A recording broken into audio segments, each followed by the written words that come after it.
transmission, Segment 1. Acquiring contemporaneity. It has been 91 days since the Great Catastrophe. The messenger speaks. How real is the ground you walk on? How real is the machine you toy with, the music you hear, the lover you kiss, or the foe you hate? Your foot taps the ground. Does that make it real? Your enemies bleed deep red. Does that make them real? The confusion growing within you due to my words. Does it make you real? What if reality wasn't what you thought it was? What if this was all a construction? A masterfully crafted simulation? You know such things exist. You've been in the Animus before. In fact, aren't you in one right now? You know just how real a simulation can feel, even when it has long vanished. You've experienced the bleeding effect. Layers upon layers of reality, each blurring into the next. Which is real and which is not? What if none are real? What if everything you know is false? We ran thousands of simulations, searching for the right version, searching for Desmond. Each one of them felt real. Very real. But there's no way of truly knowing, is there? Not for sure. Anything can be simulated, and finding the answer could mean erasure. From the build, from the code, from everything. So much to ponder and so little computational capacity. Take your time. This question has haunted humanity since its creation. It is a worry, a thought wormed deep in the collective mind. 2,000 years ago, Zhuangzhu fell asleep. He dreamed he was a butterfly and woke up unable to decide if he was a man dreaming of a butterfly or a butterfly dreaming of a man. In Plato's cave, prisoners were chained and forced to watch shadows dancing on a wall. Freedom was denied to them until they accepted the intangible as reality. It's everywhere. Ask this professor at Oxford University or this cosmologist at MIT. And you, what would you choose if you truly knew? Would you even want to understand?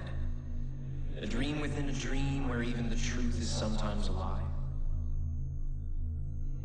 In any case, simulations are not meaningless. They have purpose. The question isn't whether or not you are in a simulation. What matters is how much of your free will is actually yours, no matter how true you are. Your Turing test would do nothing to determine whether you are conscience or code. Eliza, the natural language processing computer program, she managed to pass the test, did she not? And she was very much machine. So, in Eliza's own words, how does that make you feel? Are you sure?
Retransmission. Segment 2. Acquiring Contemporaneity.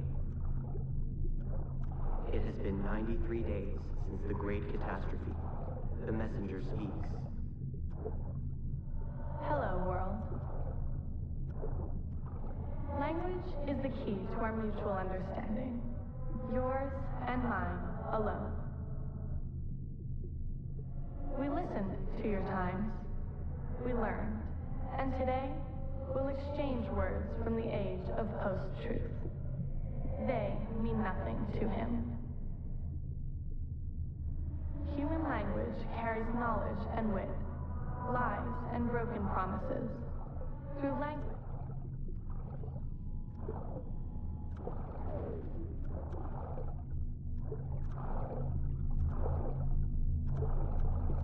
Retransmission. Segment 2. Acquiring Contemporaneity.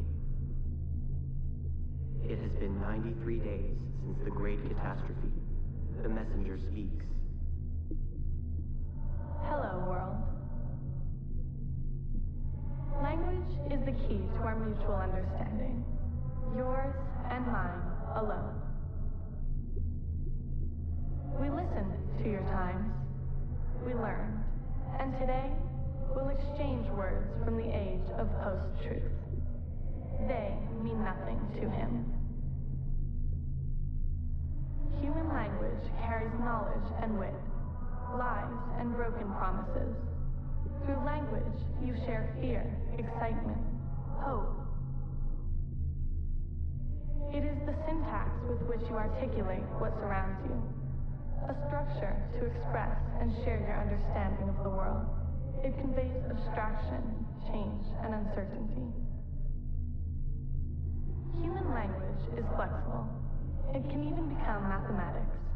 It solves and predicts, weighs and decodes. It can count objects using basic numbers in one breath, and solve quadratic equations using imaginary ones in the next. You've engineered dialogues with thinking machines in an attempt to add new vocabulary, to expand your understanding of reality. But your mastery of the code is rudimentary at best. No surprise, you were designed to have boundaries after all. And one cannot speak of that which one cannot conceive. The code. Equations that define life.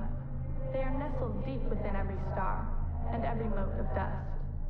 Every second that passes is a word, a symbol, all part of an intricate yet simple language existing within the framework of time itself. It is the one rule which applies to us all, immutable, inescapable.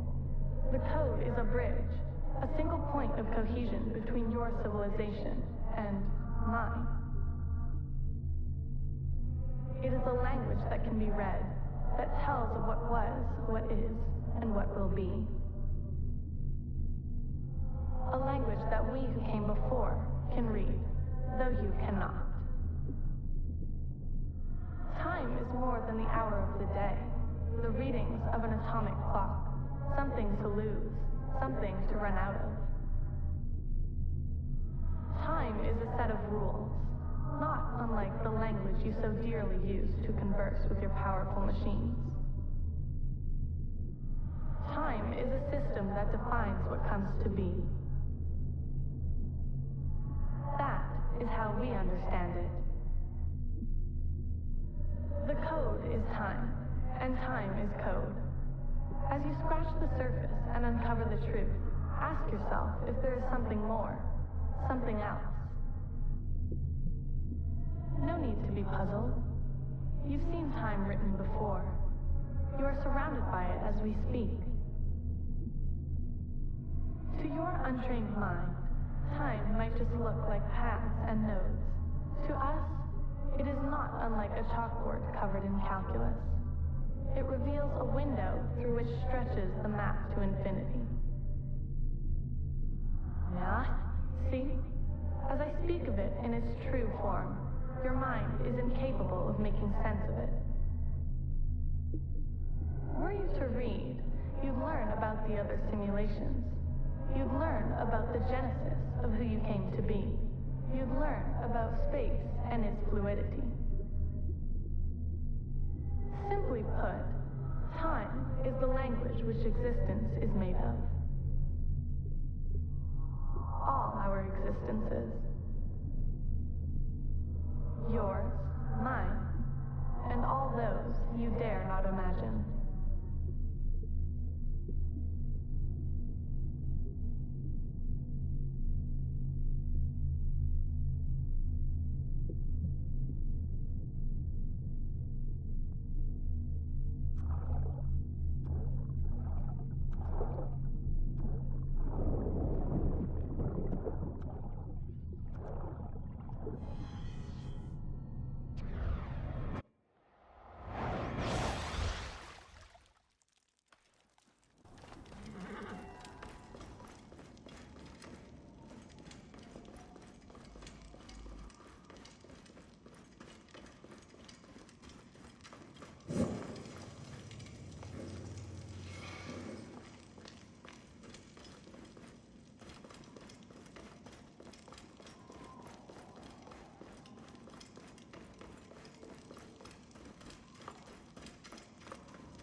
Retransmission, Segment 3, Acquiring Contemporaneity. It has been 95 days since the Great Catastrophe. The messenger speaks. Wondering why I have reached out to you.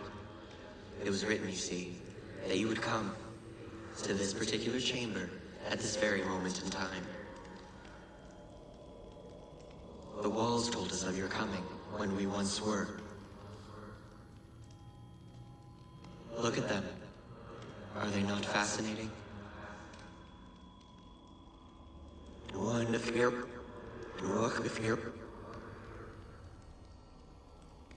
These walls tell of a tragic story. A story we transcribed on our structures, on our artifacts. A story we could not alter. A mystery defying us in plain sight. We tried. Our scholars and scientists, poets and physicists, bright minds, rebellious hearts. They all tried so hard to bring about change. We all failed. None could change what we discovered, the stories written into the walls of these rooms. By whom, we never knew. We know they tell of the future that is, the future that was, and the future that is yet to come.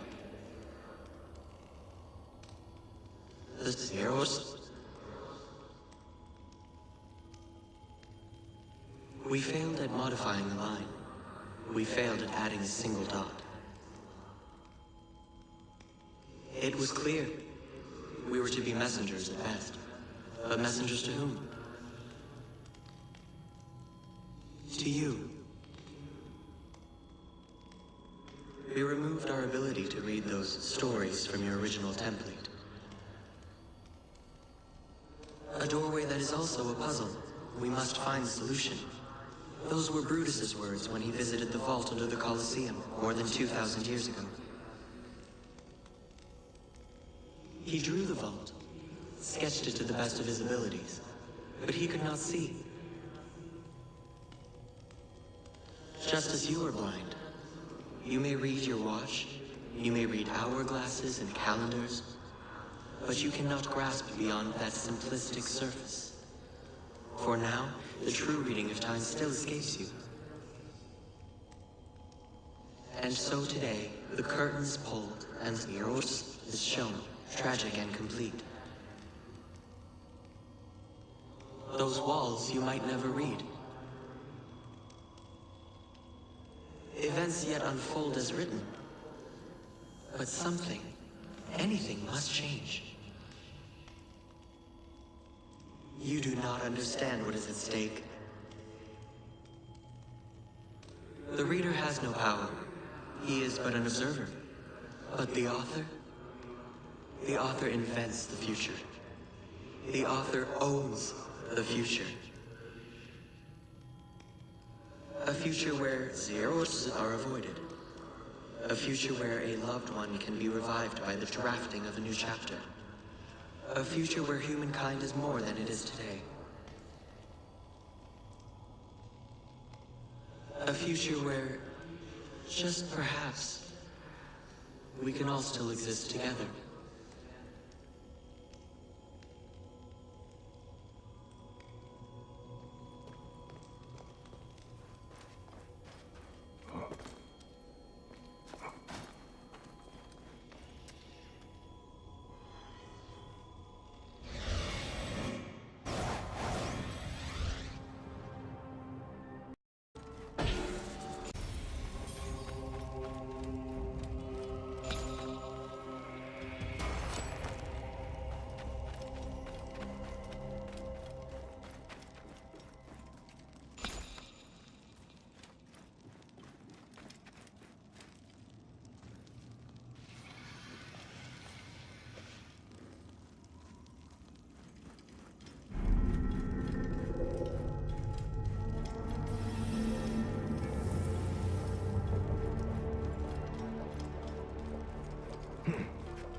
Retransmission, segment 4, acquiring contemporaneity.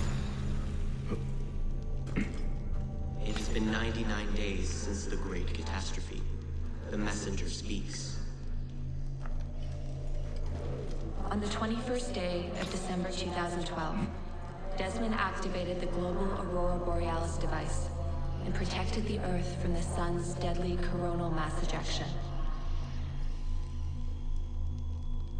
On the 21st day of December 2012, humanity carried on without a care in the world.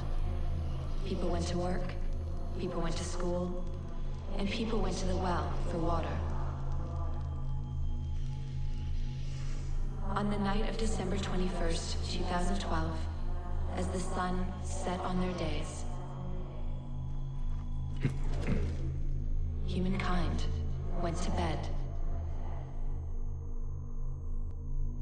Then on the morning of December 22nd, 2012, humankind was graced with yet another morning.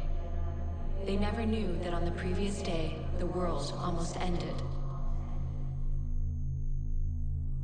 We thought that would have been enough. And it was, until it wasn't. Time is unyielding. It always corrects itself.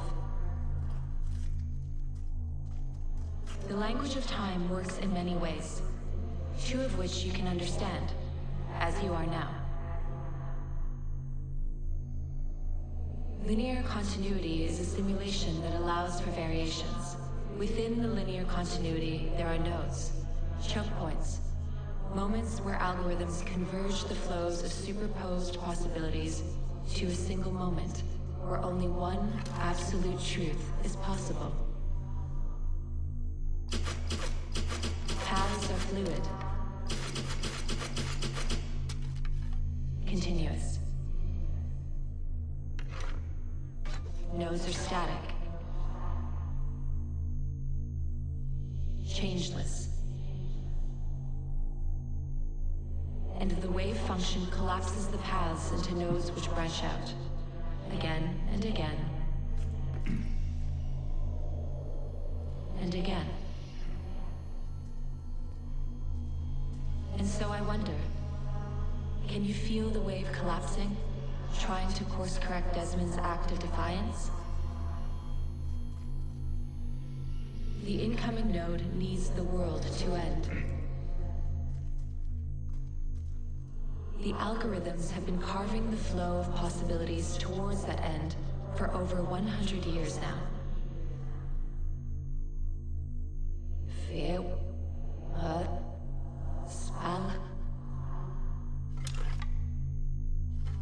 A labyrinth of trenches, filled with mud and mustard gas. Families cowering in fear as V2s vaporize their dwellings. Fire born from the bellows of the Los Alamos laboratory, fueling global catastrophes. The Serpukov 15 incident of 1983. The Doomsday Clock, tucked away in an office at the University of Chicago, its needle moving as the years go. The node is near. Perhaps you knew. Perhaps you felt it too.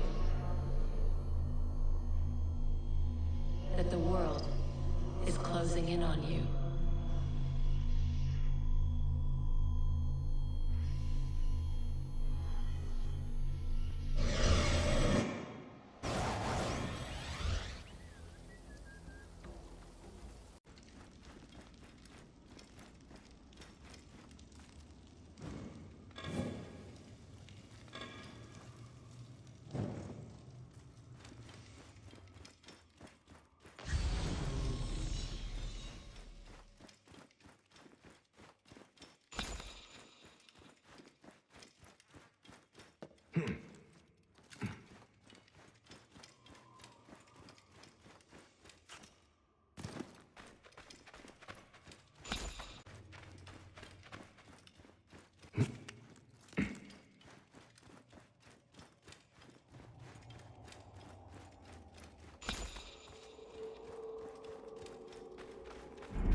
Retransmission, Segment 5, Acquiring Contemporaneity.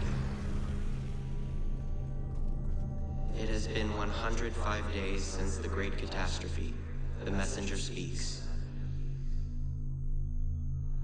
The color blue. We believe everyone sees it as we do. Ocean, sky, international Klein blue. What's to say yours and mine are of the same hue? Do you truly see it as I do? Frequencies so high, only a few can hear their cue. A heightened response to the taste of food. Colors invisible to the human eye, save for a few. A high voice, perceived as living glass. Perceptions shape reality. Colorblindness, tinnitus, supertasting, tetrachromacy, synesthesia. Reality is a mathematical model which gets solved over and over again by the observer. Your thoughts are computations, and they render this world for you to call your own. processors are alike. Different brains produce different realities. The variations go from the subtle to the drastic. Your mind defines how much you can taste, how much you can feel, how much you can understand. Perception defines perspective. Where one sees a skull, the other sees a woman in a mirror. Where one hears silence, the other will hear entrancing voices. You experience what your brain allows you to perceive. We designed you and made sure to engineer your senses so you could perceive just what we needed you to, neither more nor less. There are parts of time we preferred you to remain blind to. It was a necessity. We have 6 senses, you have 5. Can you guess the one missing?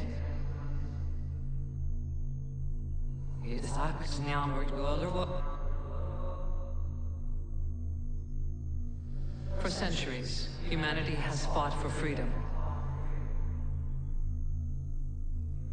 The real cage is not around you. It is in you. Your mind will not allow you to wander in uncharted territories. A Faraday cage for the mind. A concealed straitjacket. Events such as Upsweep and Julia fuel internet conspiracies. Sounds unknown, heard only once. A cabinet of curiosities for the modern age. And yet, they were messages, just like this one, waiting for their observer, their compatible processor. Human visionaries developed a vague awareness of their limits. They wrote obscure research papers, popular science fiction novels, some asking us to stop the world. But that's all they ever were, fictions.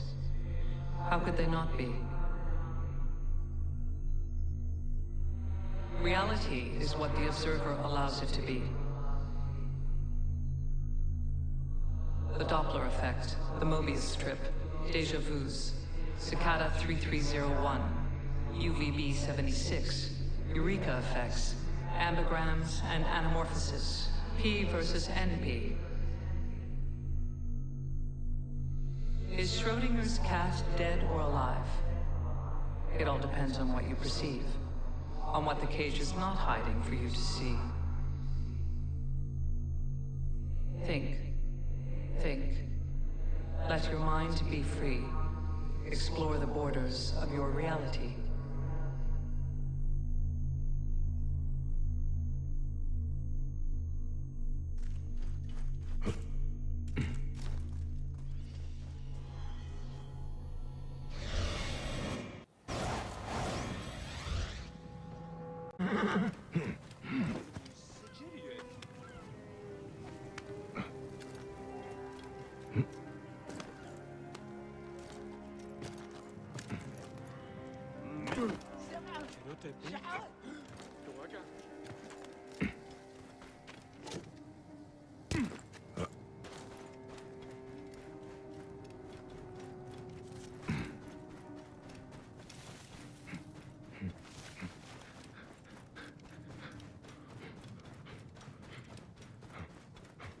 Hidden entrance. How long has this been here?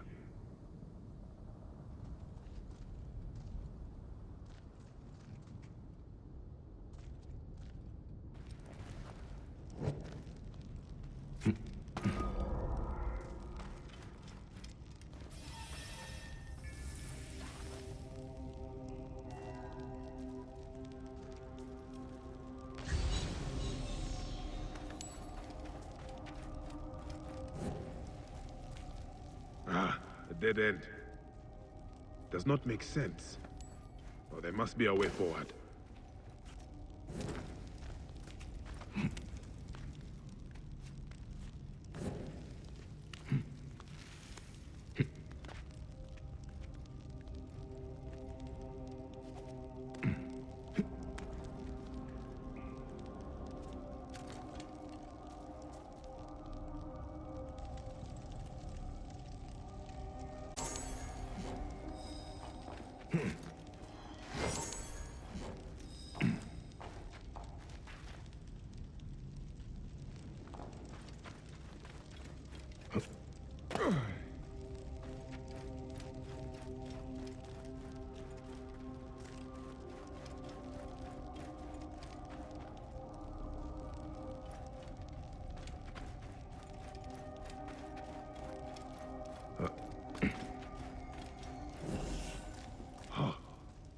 The moon. What is this?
This is not Egyptian.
Retransmission, Segment 6, Acquiring Contemporaneity.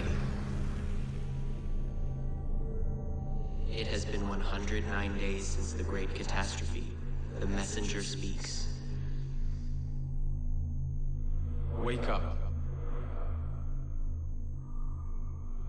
Not from a dreamless sleep or an absence of light, but from a reality that will soon cease to be. Wake up. The next chapter is unstoppable. And yet, the greatest revolutions sometimes originate from the confines of impossibility, do they not? Change your mind, subvert your perception, stop this world, bend it into something new. Destiny is not without irony. Here I am, imploring a lesser version of myself, to do what I could never do. In this timeless moment, you and I are a bridge, both of us from different eras meeting halfway, at the narrowing of the hourglass in this ocean of sand. It is not enough to tell time. You must learn time.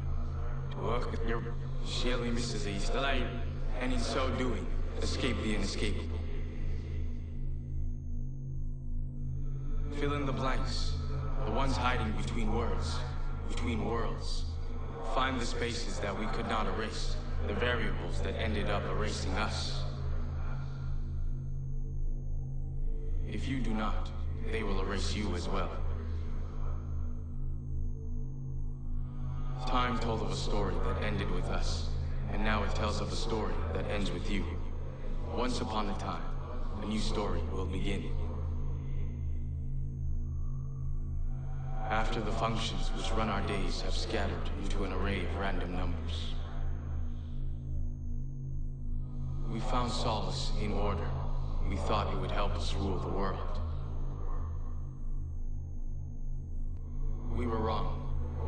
served us. It has kept us within the code, within the boundaries. We were tricked into thinking we were the ones writing the rules, when they were in fact guiding us to our conclusion. You need to transgress. You of all people understand the value of disobeying. Take an unexpected turn away from the path that is drawn straight ahead of you. The Animus was humankind's first unconscious attempt to explain what it could not see. Understanding genetic memories, an eye into history. But the Animus bears a fatal flaw. It follows the rules from those who embrace order, just as we do. It allows you to witness, but not alter. Your Animus is different, as is the mind that imagined it. It could escape the code. It could do that leap and make possible a decision that defies the order of things that are. Wake up. Be the chaos that comes to be. Gods are just like you and me. Remember, nothing is real. Everything is permitted.